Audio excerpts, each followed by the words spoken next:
नमस्कार मित्रों, जय माता दी।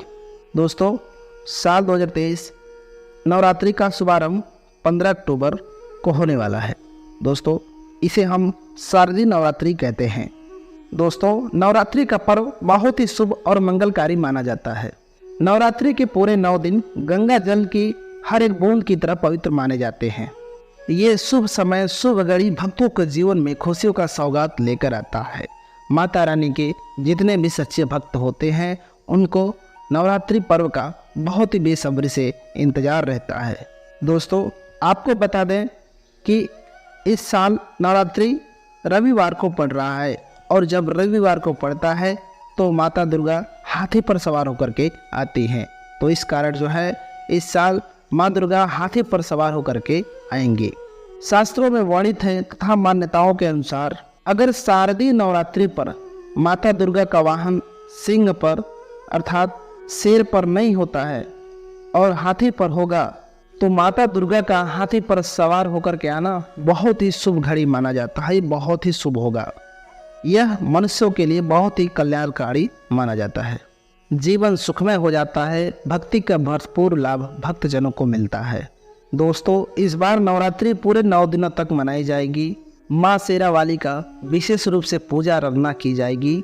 दोस्तों, शारदीय नवरात्रि पर माता दुर्गा का कृपा पाने के लिए कलश स्थापना का शुभ मुहूर्त है 15 अक्टूबर को दिन में 11:44 से दोपहर 12:30 तक कलश स्थापना का शुभ मुहूर्त रहेगा। महाव्रत में की गई पूजा बहुत ही शुभ मानी जाती है। इससे समस्त देवी देवताओं की कृपा प्राप्त होती है और पूजा पाठ का फल कई गुना लाभ प्राप्त होता है। ऐसे में जो व्यक्ति कुछ चीज़ें घर से बाहर कर देता है तो उसके घर में माँ जगदम्बा माता लक्ष्मी का घर में होता है आगमन और माँ शेरा वाली आपकी झोली खुशियों से भर देंगे। इसीलिए नवरात्र आने से पहले घर से ये कुछ चीज़ें को आप हटा दें। दोस्तों, आज हम कुछ ऐसे ही गलतियों के बारे में जानेंगे। अगर आपके घर में भी ऐसी होती है तो माता लक्ष्मी कभी नहीं वास करती और माता जगदम्बा आपके घर में प्रवेश नहीं कर सकेंगे। फिर चाहे आप कितना हो पूजा पाठ कर लो, लेकिन आपके घर में कभी भी माता लक्ष्मी और माँ जगदम्बा प्रवेश नहीं करेंगे और ऐसे घर से हमेशा देवी देवता भी नाराज रहते हैं। तो दोस्तों, पूरी जानकारी को देखने के लिए इस वीडियो को अंत तक जरूर देखिएगा, क्योंकि आधे अधूरे ज्ञान किसी काम की नहीं होती है। वीडियो शुरू करने से पहले आप माता रानी के सच्चे भक्त हैं तो वीडियो को लाइक कर दीजिए। चैनल पर नए हो तो चैनल को सब्सक्राइब कर लीजिए, क्योंकि हम ऐसे ही सनातन धर्म पूजा पाठ से संबंधित वीडियो लाते रहते हैं। और कमेंट बॉक्स में माता जी का जयकारा लगा दीजिएगा, लिख दीजिएगा प्रेम से बोलिए जय माता दी। तो दोस्तों, सबसे पहले नवरात्रि शुरू होने से पहले ही आप मंदिर की अच्छे से साफ सफाई कर लीजिए। मंदिर के अंदर अगर पुरानी मालाएं हैं, टूटी फूटी मूर्तियां हैं और उसके साथ ही अगर आप खाली माचिस के डिब्बी रखे हुए हैं तो उन्हें आप बाहर फेंक दें तथा आपके घर के मंदिर में जो भी खंडित मूर्ति है उसे आप नदी में प्रवाहित कर दीजिए। घर में छोटे बच्चों को नवरात्रि का व्रत नहीं रखना चाहिए। इससे उनकी जान को खतरा हो सकता है, क्योंकि इस व्रत में शरीर को अधिक शक्ति की जरूरत होती है। माता शेरा वाली की तस्वीर अगर कांच की फ्रेम की है और वह हल्की सी टूटी हो या हल्की सी क्रैक हुई हो, ऐसी कांच को बदलवा लें या ऐसी तस्वीर को जो है आप विसर्जित कर दें नदी में। टूटी मूर्ति की पूजा करने के, टूटी तस्वीर की पूजा करने से आपकी श्रद्धा, भक्तिवश आदि सब टूट जाता है और इसके साथ ही आपका व्रत खंडित हो जाता है। दोस्तों, नवरात्रि के 9 दिन बहुत ही पवित्र होते हैं, गंगा के जैसे निर्मल और पवित्र होते हैं। नवरात्रि के 9 दिनों घर को साफ सुथरा और पवित्र रखना अति आवश्यक होता है। इसीलिए नवरात्रि के 9 दिनों में ब्रह्मचर्य का पालन किया जाता है और साथ ही तामसिक भोजन ग्रहण नहीं किया जाता है। नवरात्रि के 9 दिनों में माता रानी के भक्तों को प्याज, लहसुन, अंडा, मांस, मदिरा से दूर रहना चाहिए। अधिकतर भक्त नियम का पालन करते हैं, लेकिन वह एक गलती कर बैठते हैं। वो नवरात्रि के 9 दिनों में अपने घर में इन अपवित्र चीज़ों को रख लेते हैं। ऐसा कदापि ही भूलकर भी नहीं करना चाहिए। भागवत पुराण के अनुसार नवरात्रि के 9 दिनों तक माता रानी अपने भक्तों के घर में वास करती है। जो सच्चे श्रद्धा के अनुसार माता रानी का पूजा करते हैं, कलश स्थापना करते हैं, माता रानी ऐसे भक्तों के घर में 9 दिनों तक वास करती हैं। दोस्तों, अगर आप भी चाहते हैं कि माता रानी आपके घर में वास करें तो आप अपने घर के वातावरण को पवित्र रखें और नवरात्रि शुरू होने से पहले ही अपने घर से प्याज, लहसुन, अंडा, मीट, मछली और मदिरा को हटा दीजिए और अपने घर को साफ सुथरा और पवित्र बनाकर रखें। इन वस्तुओं को घर से बाहर निकालने के बाद अपने घर में गंगा जल का अवश्य छिड़काव करें। दोस्तों, भगवत गीता में भगवान श्री कृष्ण कहते हैं, बगैर गंगा जल छिड़काव कोई भी मंगल कार्य सफल नहीं माना जाता। गंगा जल का छिड़काव स्वयं भगवत गीता में भगवान श्री कृष्ण ने बताया था। अगर आपके घर में गंगा जल ना हो तो मार्केट से गौमूत्र लेकर के आ सकते हैं और गौमूत्र लाकर अपने घर में गौमूत्र का छिड़काव करें। उसे अच्छे से थोड़ा सा शुद्ध जल में मिला लें, उसके बाद अपने घर में छिड़काव कर दें। इससे आपके घर का वातावरण शुद्ध हो जाता है। आपके घर में मौजूद नकारात्मक ऊर्जा भी नष्ट हो जाएगी और जिस घर में वातावरण पवित्र होता है और नकारात्मक ऊर्जा नहीं होती है, वहाँ पर माता रानी का वास सदैव होता है। उस घर में माता रानी 9 दिनों तक सदा ही निवास करती हैं और अपने भक्तों की सेवा करती हैं। नवरात्रि के पहले ही आप अपने घर की अच्छे से साफ सफाई कर ले। आपके घर में जो भी फालतू सामान होते हैं, फटे पुराने कपड़े हों, उन्हें बाहर कर दें। घर में बेकार पड़ा सामान नकारात्मक ऊर्जा को आकर्षित करता है, इसीलिए घर में गंदगी बिल्कुल ना करें। धूप दीप जलाकर घर को पवित्र कर दें। दोस्त, नवरात्रि शुरू होने से पहले माता जी के आगमन के लिए अपने मेन गेट को सजा कर रखना चाहिए। इससे माता रानी आकर्षित होती हैं और आपके घर के द्वार पर प्रवेश करती हैं। माता रानी के आगमन के लिए घर को फूलों से सजाइए। मेन गेट को जो है आप फूलों से सजा दीजिए। दोस्तों, कुछ लोग ऐसे होते हैं जो माता रानी की चौकी जो है कागज बिछा कर के बनाते हैं, जो कि बिल्कुल गलत माना जाता है। माता की चौकी के लिए आप नीचे लाल कपड़े बिछाएं। काला कपड़ा और सफ़ेद कपड़ा माता की चौकी के लिए भूल कभी ना बिछाएं। ये गलती कदापि ना करें। और एक बात का ध्यान रखें, लाल कपड़ा अगर आप माता की चौकी के लिए लगाते हैं तो कपड़ा फटा भी नहीं होना चाहिए। दोस्तों, अगर आपके घर में खंडित मूर्ति और दिया या फटा हुआ चित्र हो तो उसे किसी पवित्र नदी में विसर्जित कर दीजिए, क्योंकि ऐसी मूर्तियां और चित्र जीवन में दुर्भाग्य लाती हैं। देवी देवताओं के खंडित मूर्ति की पूजा न करें और ना ही उन्हें घर में रखें, क्योंकि उन्हें घर में रखना बुरा माना जाता है। दोस्तों, वहीं अधिकतर लोग अपने छत पर या घर के दरवाजे के आसपास कबाड़ इकट्ठा कर देते हैं। ऐसा करना अशुभ माना जाता है। अगर आपने भी अपने घर के मुख्य दरवाजे या छत पर कबाड़ ऐसा रखे हुए हैं और खासकर घर की उत्तर दिशा में कबाड़ इकट्ठा कर दिया है, तो नवरात्रि शुरू होने से पहले उस कबाड़ को घर से अवश्य निकाल दें। दोस्तों, यदि आपके घर कोई भी बंद घड़ी है, नवरात्रि शुरू होने से पहले उसे आप अपने घर से हटा दें और नई घड़ी ले आएं या उसकी मरम्मत करवा दें। दोस्तों, घड़ी को प्रगति का प्रतीक माना जाता है। बंद घड़ी जो है समय से पीछे चलने वाली हमारे प्रगति में बाधा डालती है। इसीलिए नवरात्रि शुरू होने से पहले ही आप बंद घड़ी को घर से बाहर निकाल दीजिए।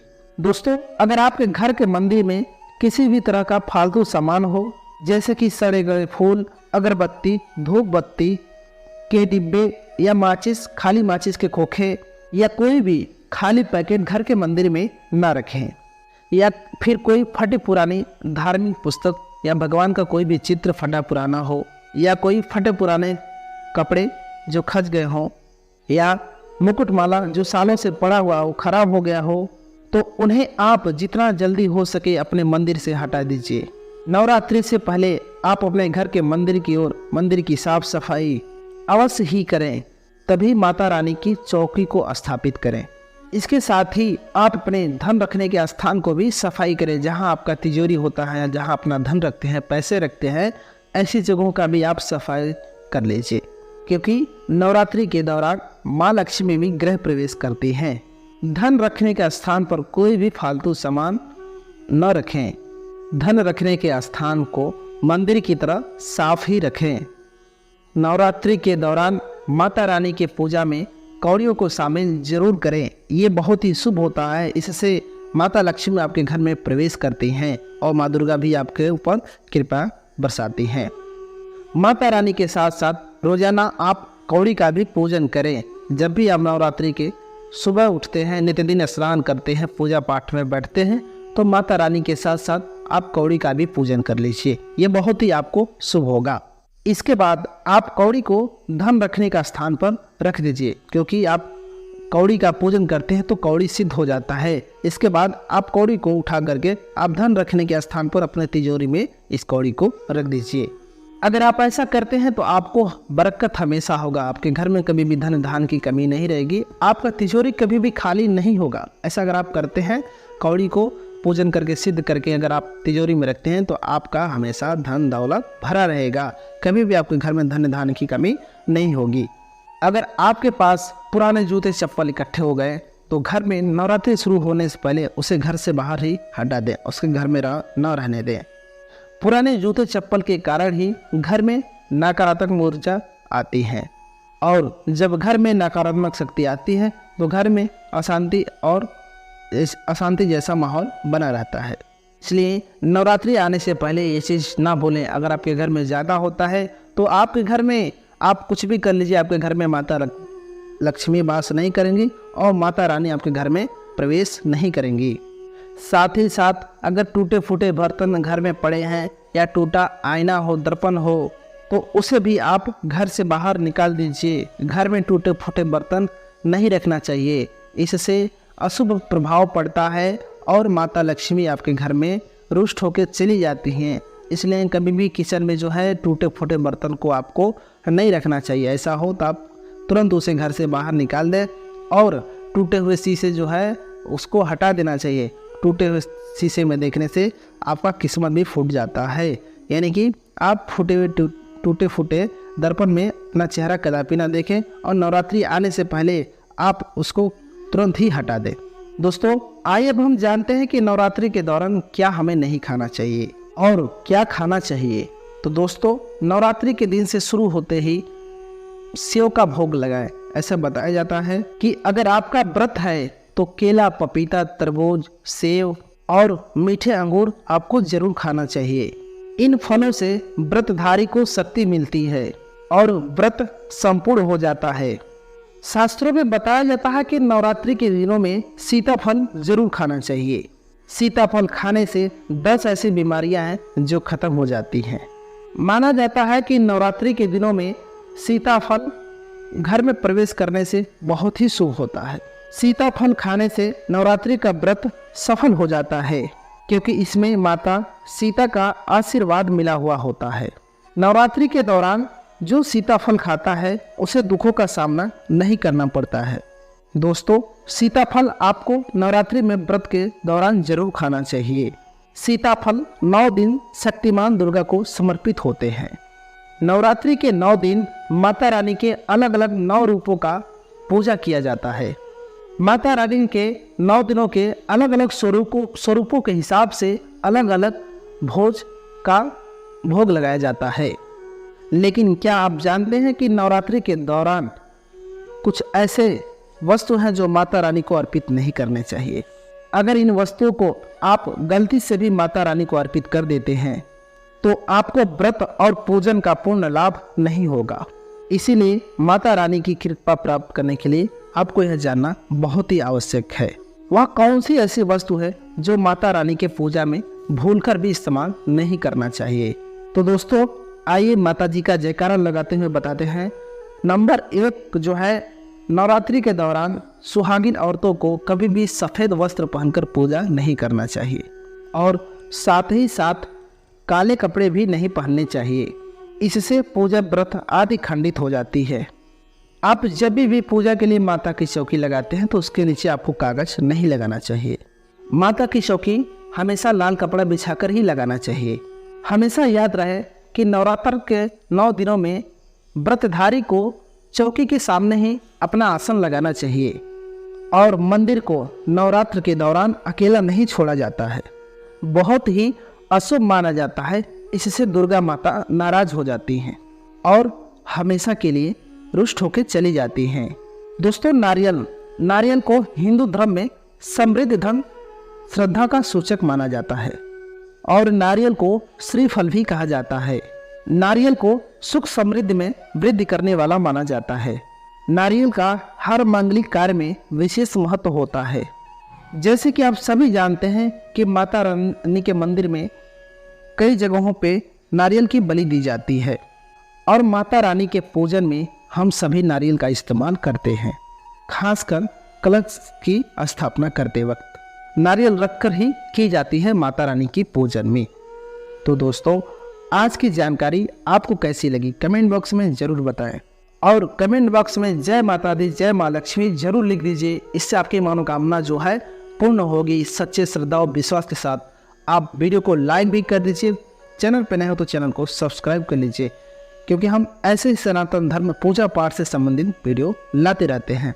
मिलते हैं आपसे एक और नई वीडियो के साथ। तब तक के लिए जय माता दी।